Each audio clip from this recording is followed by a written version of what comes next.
안녕하세요. 저는 올해 28인 여자입니다. 얼마 전 실제로 겪은 제 이야기를 사연으로 올려볼까 합니다. 저한테 3년 사귄 남자친구가 있었어요. 그 사람은 제가 학교를 다 졸업하고 진짜 혼자 돈 벌어먹고 사는 성인이 되어서 만나게 된 첫 남자였죠. 대학원에 지나가고서 거의 졸업 논문이 막바지에 다다랐을 때 친구들끼리 마지막 한잔하며 으쌰으쌰 하자고 술집에 갔다가 친구의 친구로 나타난 그를 처음 보게 되었어요. 키가 180은 훌쩍 넘어 보였던 그 사람은 남색 와이셔츠에 흰 면티 그리고 잘 빠진 청바지에 백팩을 메고 나타났어요. 모두의 이목을 집중시킬 만한 외모와 기럭지 그리고 스타일까지. 그 자리에 있던 제 친구들은 모두 그 남자 얼굴 쳐다본다고 올이 빠져 있었고 그 와중에 저 혼자 정신 차려보겠다고 맥주 한 잔을 더 주문했네요. 즐겨봤던 드라마가 상속자였는데 거기 나오는 주인공인 이민호와 흡사 비슷한 것도 같았고 그 남자의 비주얼은 콩깍지라면 콩깍지라도 할 수 있겠지만 저 하나가 아니라 주변 친구들까지 난리가 났었으니 객관적으로 보아도 멋진 남자였던 것 같아요. 저 사람은 꿈이 연예인인가? 혹은 연예인을 준비하는 연습생인가 싶어서 완전히 저 같은 평범한 사람과는 어울리기도 힘들 법한 사람이라 여겼어요. 그날 보고 나면 다시는 못 볼 사람인데 눈길 하나 주지 말자는 마음으로 애써 맞은편에 앉아있던 친구와 논문 얘기를 하면서 고생길이 훤할 것 같은 우리의 앞날에 대해 걱정을 했어요. 술자리 내내 술을 마시며 마실수록 힘들고 스트레스 받은 것들이 막 입 밖으로 나오면서 완전히 술이 취했을 때의 막판에는 친구랑 둘이서 대학원 때려칠 거라고 친구들 앞에서 깽판까지 부렸다더라고요. 그런데 아직도 기억나는 게 그 난리가 난 상황에서 먼 대각선에 앉아있던 그 남자가 굳이 제 앞으로 와 어디서 받아왔는지 뜨거운 꿀물 하나를 건넸어요. 그 바람에 전 뭣도 모르고 그걸 다 마신 후 술이 좀 진정되었지만 맞은편에 있던 친구는 그대로 엎드려서는 딱자 위에서 골아 떨어져 잠이 들었답니다. 졸지에 술에서 깼는데 뭔가 야리꾸리한 이 분위기가 어색해서 억지로 술이 깼다는 말을 하며 밖으로 나와 곧장 택시를 타고 먼저 집으로 들어갔어요. 그게 남자친구와의 마지막 만남일 거라 생각을 하면서 미련도 없이 집으로 간 거였죠. 그런데 그날 새벽까지 주변 친구들에게서 끊임없이 연락이 왔어요. 술자리를 마무리 짓고 각자 집에 도착했다던 친구들은 저마다 호들갑을 떨면서 전화를 했는데 요지는 다 똑같았어요. 아니 글쎄 그 남자애가 저한테 관심 있으니 전화번호를 달라고 친구한테 부탁을 했다더군요. 그 자리에 사람이 거의 8명 가까이 있었는데 그 사람이 다 듣고 있는 앞에서 고백하듯이 말입니다. 그래서 친구는 제 전화번호를 건네주었고 다른 사람들은 모두 저희 두 사람이 얼마나 진전이 있는 건지 확인하고자 연락을 했던 것이었어요. 아직까지 따로 연락 온 것이 없었기에 좀 얼떨떨했는데 친구들은 그런 제게 하나 둘 말을 하더라고요. 어쩐지 그 남자애가 절 자꾸 쳐다봤다고. 어쩐지 술 취한 애는 2명인데 저 하나만 챙기겠다고 주방에 들어가 한참 사정을 하더니 꿀물을 받아왔다는 거예요. 누군가의 챙김을 받는 것이 꽤나 설레고 기쁘더군요. 그것도 멋있고 잘생긴 이상형 같은 남자한테서 온전한 관심을 받았다는 생각에 괜히 혼자 마음이 들떴습니다. 그렇게 제 번호를 알고 있다는 그 남자의 연락을 매일같이 기다리고 또 기다리길 한 사흘쯤 흘렀나? 연락이 드디어 왔어요. 대단한 드라마를 찍은 건 아니었지만 우연히 만나게 된 그날 저한테 첫눈에 반했다면서 단둘이서만 만나서 커피를 마시든 밥을 먹든 데이트를 하고 싶은데 언제 시간이 괜찮냐고 물어봐주던 그 남자의 말에 전화를 끊고서 한참 동안이나 혼자 이불 안에 들어가 발을 동동 구르며 좋아라 했답니다. 그렇게 저희는 정말 아주 우연히 만난 술자리에서 호감을 가지고는 남자친구의 적극적인 대시로 순식간에 연인이 되어버렸어요. 나중에 알게 된 것은 제 남자친구는 저희와 동갑이지만 제가 다니던 대학원의 대학에 아직 재학 중인 학생이었고 그 학교에서는 꽤나 유명한 선배이자 남자였다고 하더군요. 물론 다른 게 아니라 외모가 너무 출중해서 말입니다. 졸지에 한 학교의 유명인사를 사귀는 여자애가 되어버린 전 모르는 사람들의 관심까지 한 몸에 받아버리게 되었지만 나름 재밌고 또 신선했어요. 평생 남의 관심이라고는 받아본 적이 없이 살아온 제가 어쩌다 이렇게 눈에 넣어도 안 아플 멋진 남자친구를 사귀게 되었나 싶어서 오히려 뿌듯하기도 했어요. 이랬던 남자친구와 저는 거의 3년을 가까이 연애를 하면서 깊은 관계를 유지했습니다. 제가 외모만 보았더라면 절대 이 사람과 오랜 시간 만나지 못했을 거예요. 잘생겨봤자 성질머리가 더러우면 상종하고 싶지 않았을 테니까요. 하지만 이 사람은 외모만큼이나 성격이 참 고운 사람이었어요. 남자한테 곱다는 표현이 웃길 수도 있지만 섬세하고 진중하고 또 매사에 촐싹거리지 않고 차분한 것이 딱 곱고 착하단 표현이 어울리는 사람이었죠. 형이 하나 있는데 어릴 적부터 형한테 뺏기고 맞으면서 자라느라 무언가를 가져보고 욕심내는 것에 아직 서툴다며 그중 처음으로 욕심내고 다가가 보려고 한 것이 저였다면서 달콤한 말로 사람 귀와 마음을 흔들어대던 이 남자에게 저는 해가 지날수록 완전 홀딱 빠져버리게 되었습니다. 그렇게 매일을 처음 만나는 사이처럼 알콩달콩하게 잘 지내다 보니 저는 어느새 직장인이 되었고 남자친구도 저 취직하고 1년 뒤까지 취준생활을 하다가 마침내 한 회사에 채용이 되었어요. 애초에 저는 대학원까지 졸업을 했었고 나름 학점관리에 취업 준비도 똑부러지게 했었기에 좋은 회사에 취업을 할 수 있었는데 생각보다 잘 풀릴 거라 여겼던 남자친구는 사정이 정반대였어요. 학교 자체가 인서울 상위권인 학교이기도 했고 남자친구가 외모도 잘생겼고 사람이 반듯한 걸로 킹카라 소문이 나 있었기 때문에 전 당연히 이 사람이 학점관리도 착실히 했고 또 취업도 나름 잘 준비했을 거라고 생각을 했는데요. 막상 졸업을 하고도 취준생활을 1년 정도 이어가길래 옆에서 도와주고 싶은 마음에 이력서나 자기소개서 첨삭을 해주려고 한 적이 있는데 정말 가관이더라고요. 학점은 평균 3주차 넘기지 못했고 토익 800점짜리 말고는 이렇다 할 자격증이나 어학 점수가 없었어요. 안 그래도 문과생들은 취업하기 힘들다고 대학 가서 취업 준비에 목을 매며 살고 있는데 이 사람은 완전 남일처럼 그걸 손 놓고 대학을 다녔나 보더라고요. 처음엔 당황스럽고 살짝 실망이 되려고 했는데 이내 마음을 도로 잡았습니다. 내가 좋아하던 사람은 공부를 잘하고 못하고를 떠나서 나에게 잘해주고 날 설레게 해주던 온전히 성격 좋고 잘생겼던 사람이었으니까 학점은 그럴 수 있을 거라며 애써 이해를 해보려고 노력을 했죠. 그렇게 다시 으쌰으쌰해서 남친 취업을 도와주고 격려해주고 다행히도 비교적 규모는 작지만 망할 일은 절대 없는 탄탄한 중소기업에 들어갔습니다. 서로 직장인이 되어 만나니 전보다 훨 어른이 되어 만나는 것만 같아 또 색다른 기분이 들었어요.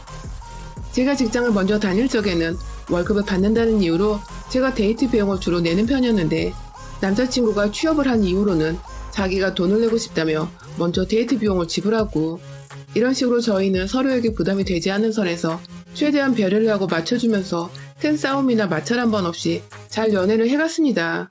그러다가 남자친구가 문득 결혼 얘기를 꺼냈습니다. 함께 결혼해서 데이트를 하는 기분으로 매일을 살면서 미래를 갖고 나가보는 게 어떠냐고 물어보더라고요. 결혼에 대해선 아직 20대이고 해서 전혀 생각을 하지 못하고 있었는데 먼저 얘기를 꺼내주니 저도 내심 하고 싶다는 생각이 들더라고요. 그렇게 저희는 자연스레 서로의 동의하에 먼저 결혼을 결심하게 되었고 그때부터 차근차근 양가 부모님께 인사를 드리는 시간을 가지게 되었습니다. 사실 남자친구는 저희 부모님을 만나본 적이 몇 번 있었어요.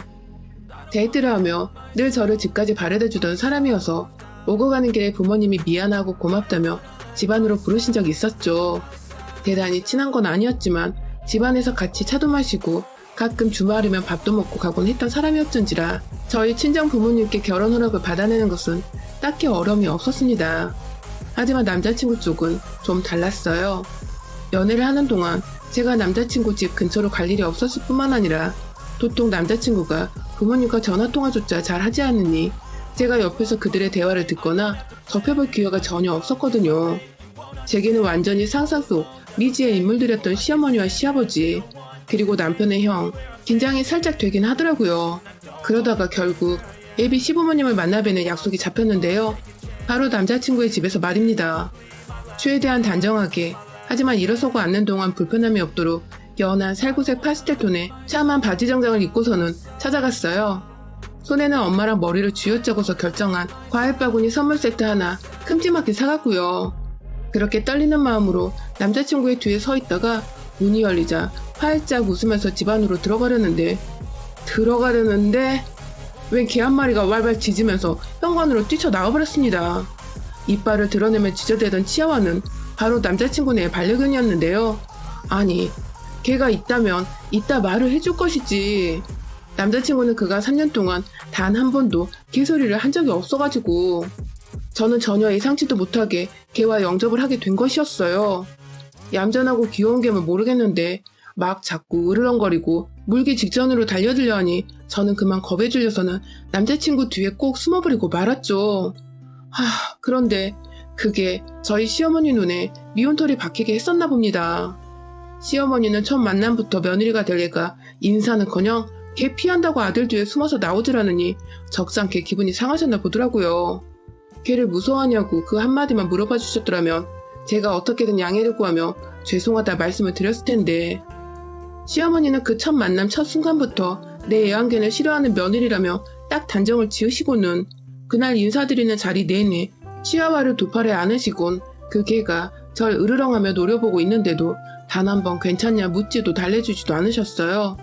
저는 내내 혹여나 시어머니가 저 개를 놓쳐서 이 개가 나한테 달려들면 어쩌나 싶어 불안해했고, 저 같은 비반려인은 생각조차 해주지 않는 시어머니 태도가 오히려 제게도 영 껄끄럽게 좋게 보이지만 않았습니다.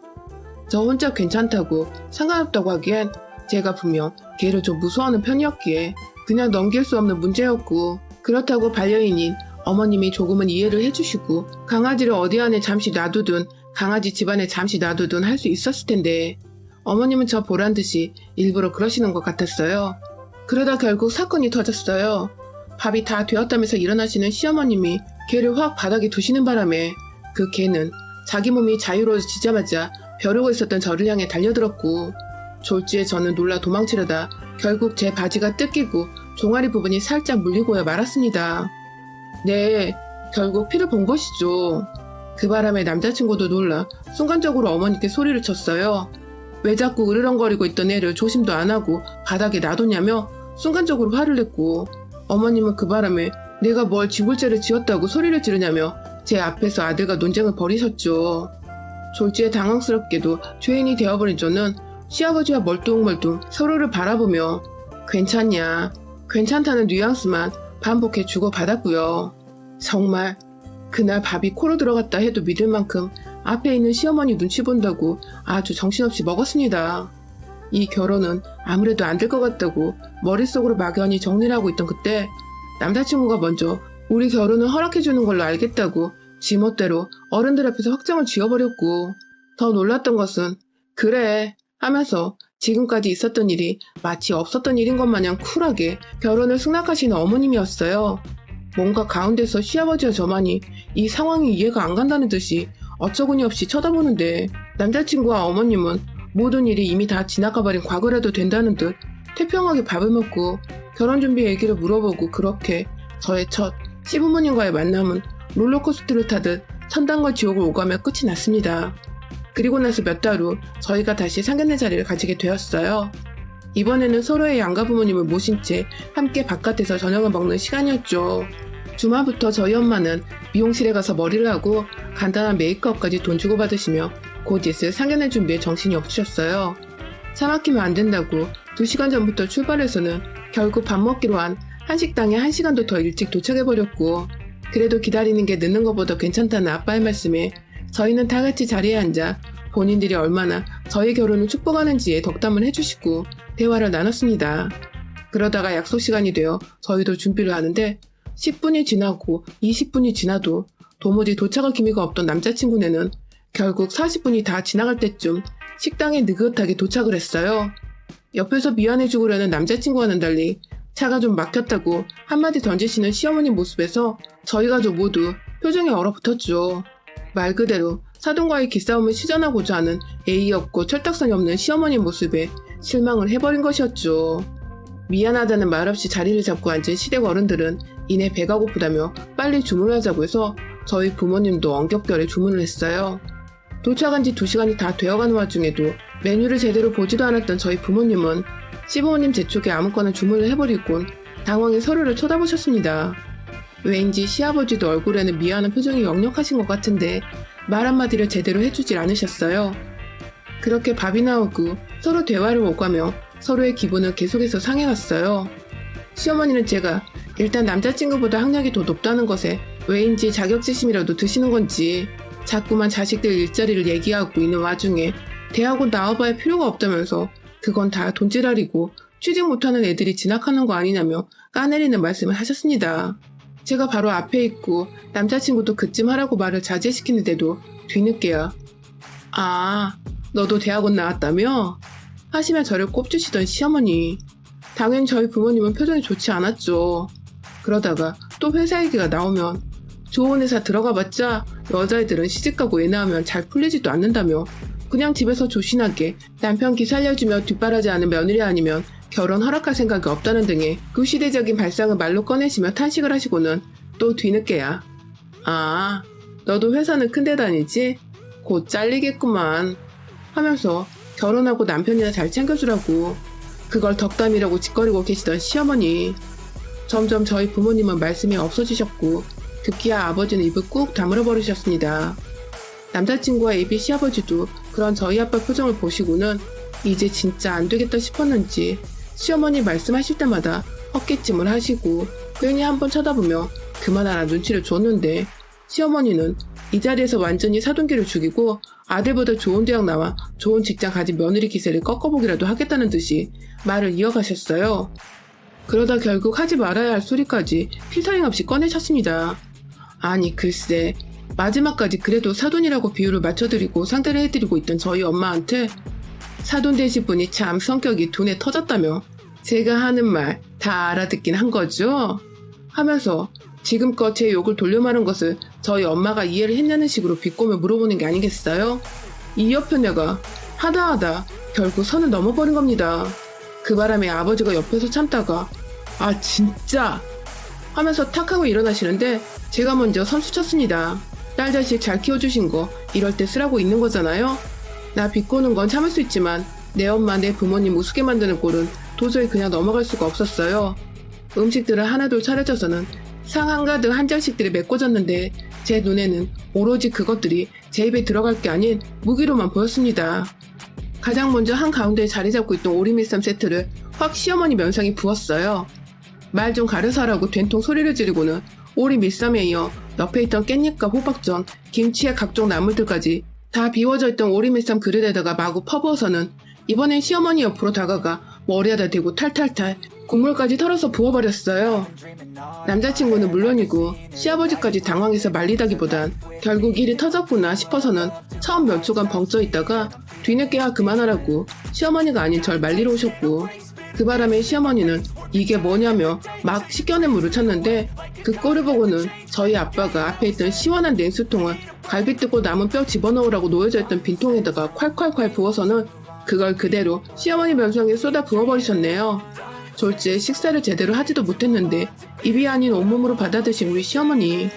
당황해서는 눈만 껌뻑껌뻑 하면서 앞만 쳐다보더라고요. 저희 엄마를 말입니다. 그런 모습에 저희 엄마는 제 속이 통쾌하도록 헛웃음을 지으시며 제가 딸 하나는 참 잘 키웠죠? 하며 비꼬시고는 저까지 데리고서는 그 자리를 벗어났습니다. 나가는 길에 저도 시어머니 얼굴 한 번 더 보면서 당신 같은 시어머니는 집 한 채를 줘도 싫다며 가운데 손가락을 짠 하고 날려줬어요. 그날 남자친구는 잘못했다고 빌다가도 자기 엄마가 내내 우신다고 너무한 거 아니냐고 또 한 소리를 하다가 또 정신 못 차리고 다 자기가 잘못했다고 비는데 아무리 좋고 제게 잘해줬던 남자친구였어도 시어머니가 그 모양이니 정말 정이 하나도 안 가더라고요. 역시 결혼은 현실이란 말이 딱 맞아 떨어지는 대목이었습니다. 완전히 이별을 통보한 후에도 한동안 매달리겠다고 저희 집을 찾아왔지만 얼마 전 저희 아빠랑 독대를 하고서는 그 후론 더 이상 오질 않더군요. 대충 들어보니 당신네 부모 같은 시부모를 두게 하느니 평생 독신으로 살게 하겠다고 아빠가 단호히 말을 하셔서 남자친구도 잔뜩 겁먹고 충격받은 채 돌아갔다고 하네요. 지난 시간 동안 사랑했던 시간이 너무 아쉽고 미련이 남지만 내 부모 욕보이면서까지 기죽이려 한 시댁을 두느니 차라리 내 몸뚱이를 스스로 아끼면서 부모님이 더 좋은 말씀과 좋은 사람만 듣고 보며 사시도록 하는 게 100배 1000배 낫다는 생각을 했어요. 그리고 지금까지 제 선택에 있어서 후회한 적이 단 한 번도 없는 걸로 보여선 정말 잘한 짓이었던 것 같습니다. 결혼 앞둔 예비 며느리분들 혹여나 저 같은 시댁을 만나려거든 지금이라도 늦지 않았으니 얼른 도망치세요. 여러분의 생각은 댓글로 남겨주세요. 오늘도 시청해주셔서 정말 감사합니다.